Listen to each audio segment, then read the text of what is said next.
Hi Pisces! Kamusta? Welcome back to Pinay Angel Tarot. This is your June kapalaran para sa mga Pisces General Love Reading. So, maaari mag-resonate o hindi. Pero pag nag-resonate, comment nyo para alam ko. Kamusta kayo guys? Comment present para alam ko nanonood kayo. I hope okay naman kayo dyan. So, sa reading na to, titingnan natin anong energies ang connected sa'yo sa love life mo, kung anong nararamdaman ng taong mahal mo at kung ano man ang paparating.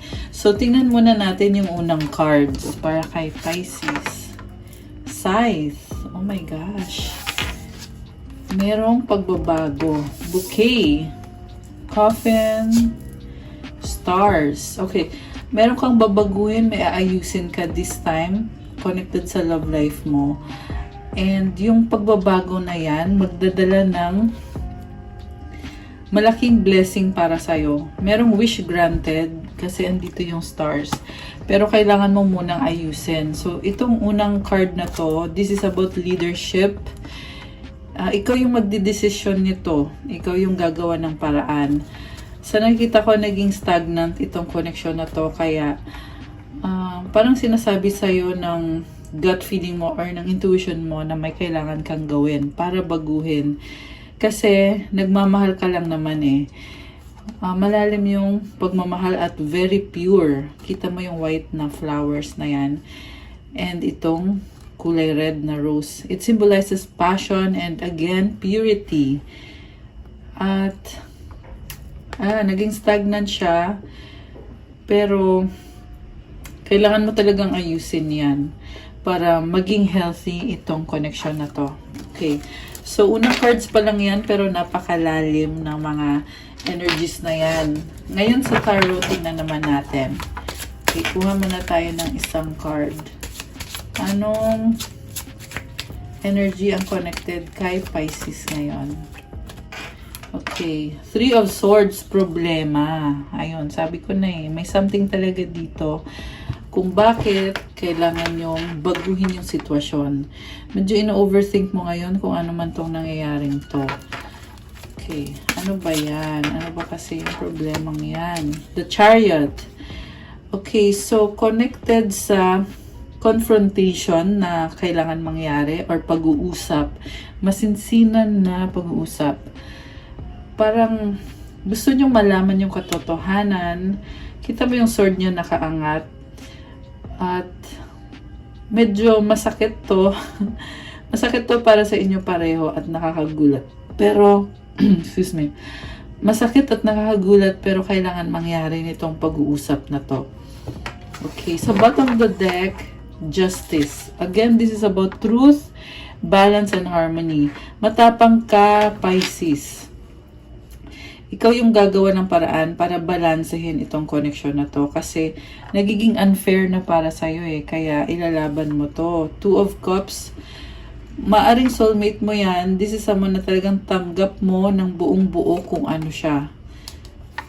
The Devil. Okay, merong unhealthy pattern dito. And mukhang na-stuck kayo dito sa connection na to. Pero kailangan tapusin. The World card, endings and new beginnings. Okay, oh my gosh. Napaka-intense, guys. So, ano ba kasing nangyayari? Ace of Pentacles and the Wheel of Fortune. Guys!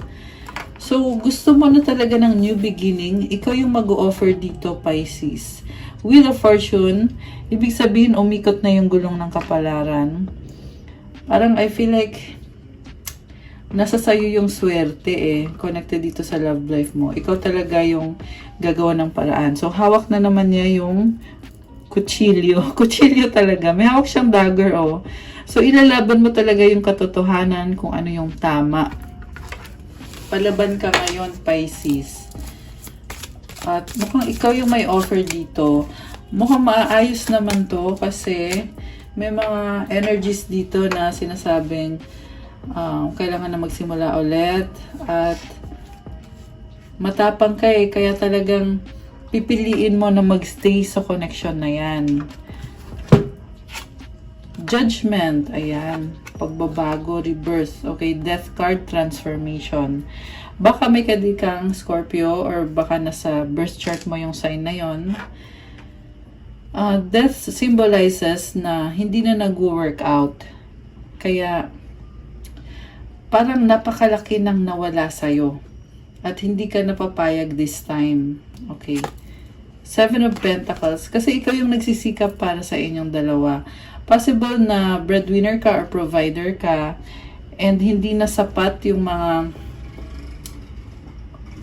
effort na ginagawa mo. Kailangan na talaga ng pag-level up. So, kailangan na ng pagbabago. Kasi nahihirapan ka na. Okay.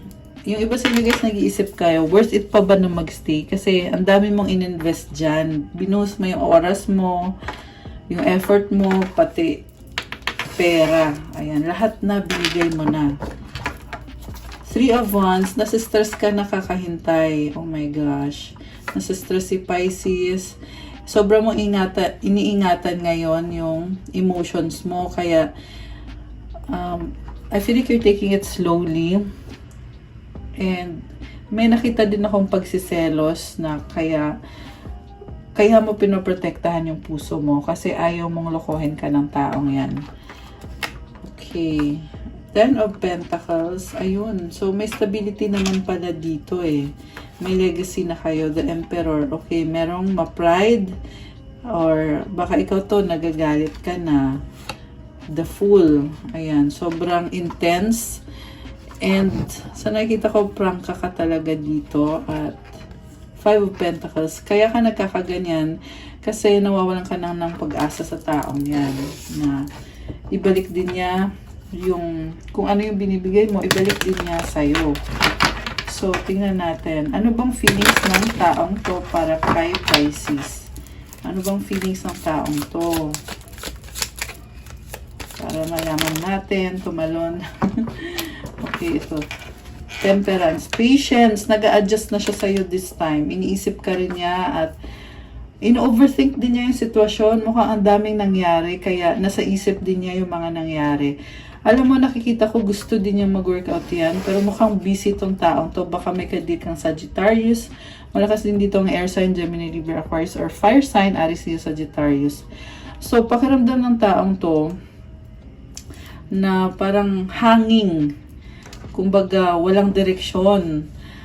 Although, andyan kayo para sa isa't isa, pero hanging eh. Parang hindi nyo alam kung ano ba talaga, mag-workout ba to, kayo na ba talaga para sa isa't isa.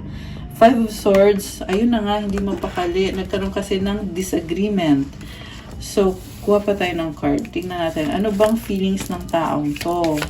Ano bang energy ngayon ng taong to na connected kay Pisces? Sino tong taong to? Ano ang energy niya ngayon? Anong feelings niya? Okay.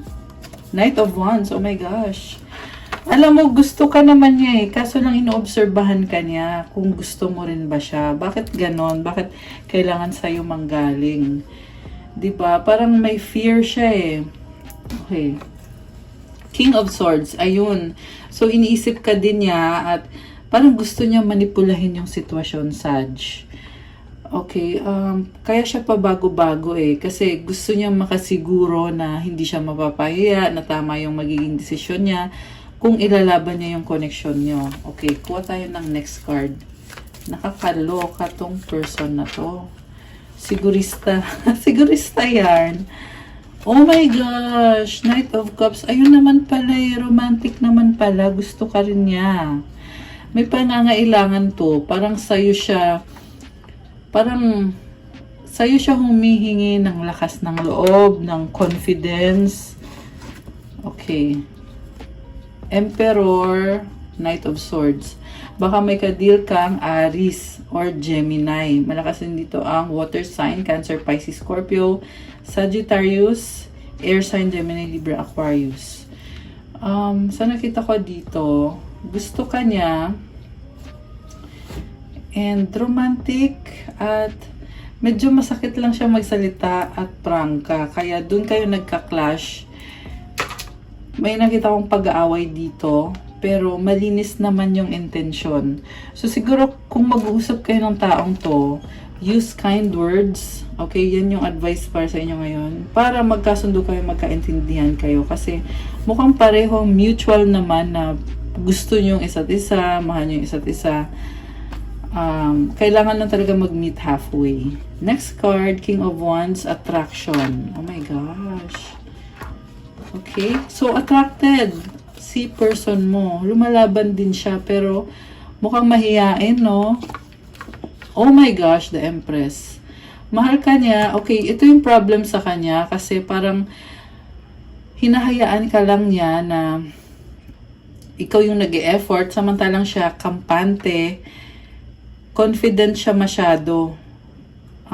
Mahal ka naman niya sa totoo lang. Yun lang siguro yung pagkukulang so far sa nakikita ko na naging kampante siya dito. So, kaya tuloy, parang feeling mo hindi niya binabalik yung pagmamahal na deserve mo. Queen of Pentacles. Kaya naman pala ganon kasi medyo may pagka-selfish yung person mo. Inuuna niya yung sarili niya. Siguro advice ko lang sa'yo, Pisces, na huwag mo masyadong sanayin. Parang nasasanay yung person mo. Nasasanay na alagang-alaga mo siya. Alam mo yon na sobra kang nagkikare. 11-11 guys. Ayan, as in napatingin ako at nakita ko yung 11-11. So, ibig sabihin possible na soulmate or twin flame motor. Kung hindi man, nakita ko na sobrang stable, masaya, at solid naman yung connection na to. Ayan, ang daming angel numbers, 1133 ngayon. So, yun na nga, parang nagre-relay siya sa'yo masyado. Okay, naging kampante din siya. So, tingnan pa natin. Ano pang feelings ng person ni Pisces? Uy, Queen of Cups. Happiness ka niya, mahal ka niya. King of Cups. Parang, ang daming nangyayari sa inyo positive, negative. Tahimik lang siya, tinitiis niya. Na parang, ayan, I feel like baliktad to mukhang ikaw na to na nagtitiis. Okay, kuha pa tayo ng card. Queen of Wands. Talagang committed ka sa taong yan. Alam mong gusto mo siya. Pero natuto ka na, kaya minsan dinededma mo na rin siya. Alam mo yung feeling na, ayan, 222, angel numbers 222. So, nakikisama ka para mag-workout. Pero sa isip mo, alam mong abuso na or parang hindi na tama. Okay, tingnan natin. Balik tayo sa deck na to. Two of Pentacles and the Queen of Cups. Juggling ka dito. May mga pangarap ka, kaya pinagsasabay mo love life at career and finances. Sa totoo lang, ang lakas ng confidence mo dito. Mukhang busy-busy ka talaga. Nakukuha mo yung gusto mo. Malakas din ang intuition mo, nakabukas yung third eye niya dito. So, ibig sabihin, alam na alam mo kung anong mangyayari. Naintindihan mo siya on a level na gamit mo yung intuition mo. So, alam mo yun, minsan may mga bagay na hindi na kailangan sabihin kasi nauunawaan mo, mahaba pasensya mo. Kaya tuloy, nasasanay itong person na to. No? Okay. So, busy. Sa career mo, mukhang nag-i-enjoy ka. Ayan, lumabas yung energy sa career. So, ngayon, ito ka tumalikod at inuuna mo na yung happiness mo ngayon. 333, guys. Oh my gosh! Ang daming angel numbers. So, 333 is a number of creativity and completion. And I feel like you're making the most of your life right now, Pisces. Kaya, dumadating ka din sa point na nagugustuhan mo na yung ginagawa mo. Possible na mag-isa ka or tinalikuran mo yung ininvest mo na emosyon sa taong yan. Kita mo yung maraming isda, guys. Mga opportunities yan Excitement. Exciting yung buhay mo. Parang inisip mo dito na pag tinalikuran mo yung taong yan, mas magiging exciting pa yung buhay mo. Mas matutuwa ka. Okay. Next card, the Hierophant. Okay. Ace of Wands. And Knight of Pentacles. So, pinanindigan mo, pinaglalaban mo yung connection na yan. Kasi gusto mo talaga maging long term na. Mukhang matagal ka nang kumakapit sa taong yan. And, parang nakikita ko dito, magkakaroon ng pagbabago. Kapag na-enjoy mo na yung buhay mo, babalik ka ulit sa kanya. Pisces.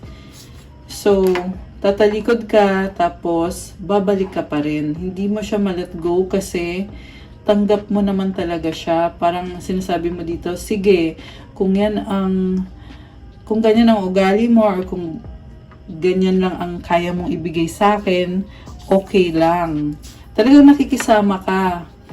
Yung iba sa inyo guys, matagal na tong connection na to, pero ganun pa rin. Ikaw pa rin lagi. Okay, si Pisces lagi. So, anong susunod na pangyayari dito sa connection na to? Sabihin na natin na nagkaayos na kayo kasi tanggap mo siya eh. Ano na ngayon? 7 of Cups. Oh my gosh. Nangangarap ka na. Iniisip mo na kung ano na ba yung magiging future namin, ano ba yung ups and downs dito. Kasi may advantages, may disadvantages, may positive, may kabaliktaran. Okay. Ayun, ito, dahil sa kakaisip mo, hindi ka na ngayon makapag-desisyon. Kinoconsider mo lahat ng anggulo eh. Pinag-iisipan mo na mabuti yung mga bagay-bagay. So, nakita ko dito, medyo nag-overthink ka, may mga fears, and ano pa, nakakaloka. King of Swords! Okay, so ito ka, you are very logical, matalino ka, yan ang sabi dito, Pisces. Kaya alam mo talaga, alam mo yung mga nangyayari. Ang problem lang dito, pabago-bago ka ng isip. Oh my goodness. Okay. So, si King of Swords, medyo manipulative din to. So, siguro tinatry mong mag-adjust.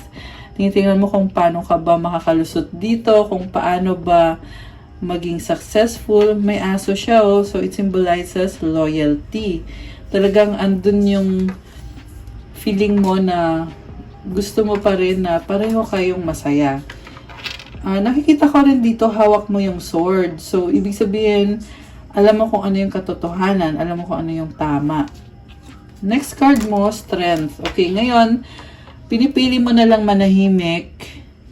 At, parang, 17. Oh my gosh, ayan, angel numbers ulit.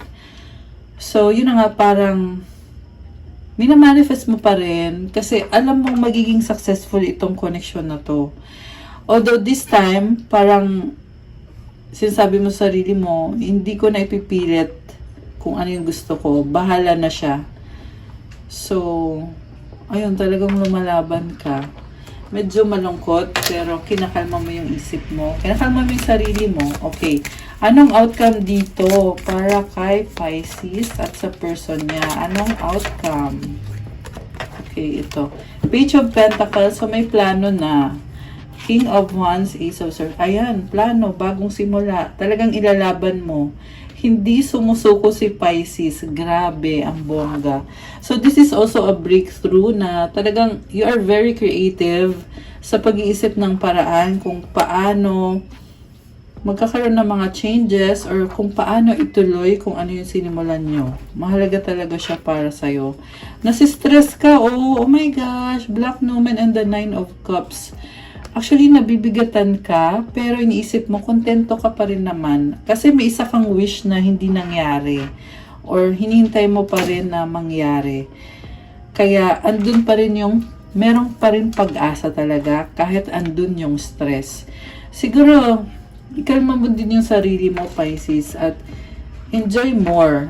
Kasi may stress eh. So, ibig sabihin, medyo iwas ka dun sa stress na yon. Piliin mo na mag-enjoy. Magician. Oh, wow. Ready ka na. Oh my gosh. So, guys, malalampasan mo yung stress na lumabas. 909. Ayan. So, again, lumabas yung number 9 na angel numbers. It symbolizes completion. Malalampasan mo talaga. Okay. Queen of Swords. Ayun lang. Kasi kahit na malampasan mo yan, sinasabi dito natuto ka na. 7 of Swords. And this time, gagawan mo din ng paraan para hindi ka masaktan. So, ito yung maganda kasi pinoprotektahan mo sarili mo eh. Kaya nagiging wise ka na rin. Knight of Wands. Oh my gosh. Bakit may nakita ko na parang may sikreto ka, ayaw mo sabihin sa kanya. Yung iba guys, posibleng merong third party. Yung iba lang naman. Ayan. May mga tao dito, 5 of Wands, Ace of Cups. Yung iba naman, not necessarily na magloloko, pero may nakita kasi kong competition. So, parang nagpapakitang gilas ka, pinuprove mo sarili mo, pinapakita mo sa taong yan na strong ka. Which is tama naman yan kasi totoong strong naman talaga si Pisces. Kahit na, alam mo yun, pakiramdam mo na kailangan mong ipaglaban kung ano yung gusto mong mangyari sa connection ninyo. Pero sa totoo lang strong ka at may bagong simula para sa'yo. So, I feel like you should enjoy more. Okay? Marirealize mo to na mas magiging better ka na kahit hindi pa niya ibigay sa'yo kung ano yung ini-expect mo na in terms of love, time, attention. Alam mo yon, kahit hindi niya ibigay sa'yo yung wish mo, pero magiging successful ka. Ayan, very competitive. So, maraming tao sa paligid nyo. 9 of Pentacles. Ngayon, mag-isa ka dito. The Sun. Wow. Very independent. Merong clarity. Merong new beginning. Moving towards calmer waters. 6 of Swords. So, aalis ka. Malaking desisyon ang kailangan gawin. Andito yung Lover's card. Wow! White Numen. So, alam mo, ang ganda. Aalis ka, pero nakita ko babalik ka at magiging okay kayo ulit, magre-reconcile dahil may pagmamahal. The Empress and the 10 of Swords. Wow, guys, ang ganda oh. 10 of Cups. Queen of Wands. Alam mo, ma-achieve mo ulit yung happiness kasama yung taong yan. Kailangan mo lang talaga ng time para unahin yung sarili mo kasi babalik ka ulit.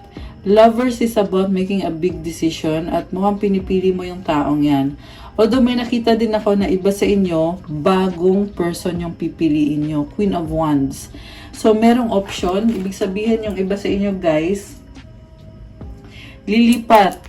Lilipat. Merong isang option pa. Ibig sabihin, hindi lang siya yung taong pwedeng mong mahalin or pwedeng magmahal sa'yo. Queen of Wands, ayan, this is someone else na sinisikreto, the High Priestess and the Hanged Man, 6 of Wands, the Star. So, hindi to sa lahat, okay? Kasi yung iba sa inyo, focus sa isang tao lang eh. May iba naman sa inyo na makakahanap pa ng taong kamatch mo, someone na magiging maayos. May nakita din ako dito, reconciliation ulit. So, para to sa mga iisa lang yung person, magre-reconcile kayo. The Star and the Page of Wands, 5 of Cups, kasi nangihinayang ka. So, ang daming pagbabago, ang daming adjustment na kailangan gawin para mag-workout yan. May nakita din ako dito, umiiyak. Ayan, nagiging emosyonal. Pero sa dulo, guys, may mga lessons learned at mamimiss mo rin yung taong yan. So, iiyakan mo siya, tatalikuran mo siya, mamimiss mo siya, babalikan mo siya. Magkakaroon ng celebration, 3 of Cups and the Page of Swords.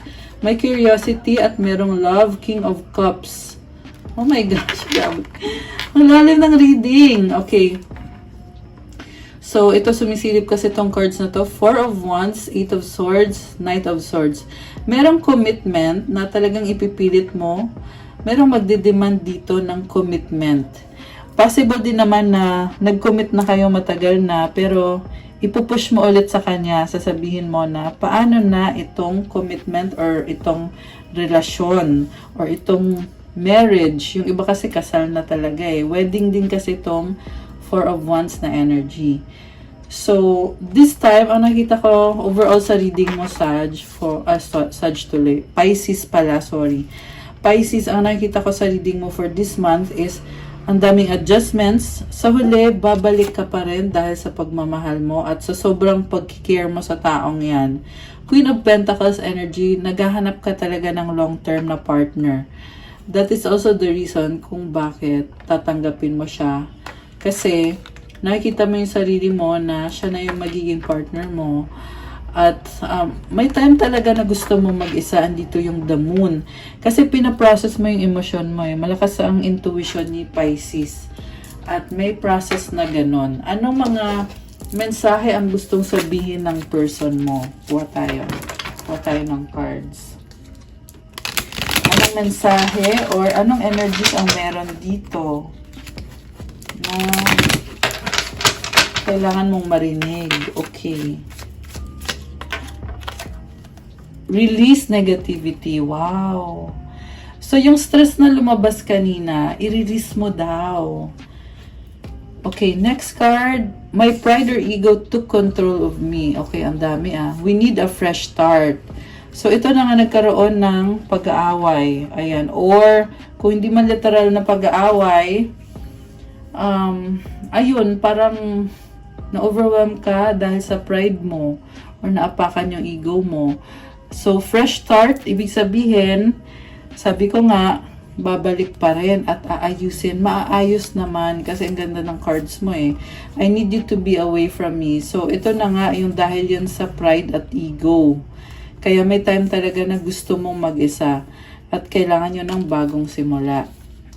So, childhood trauma. Oh my gosh.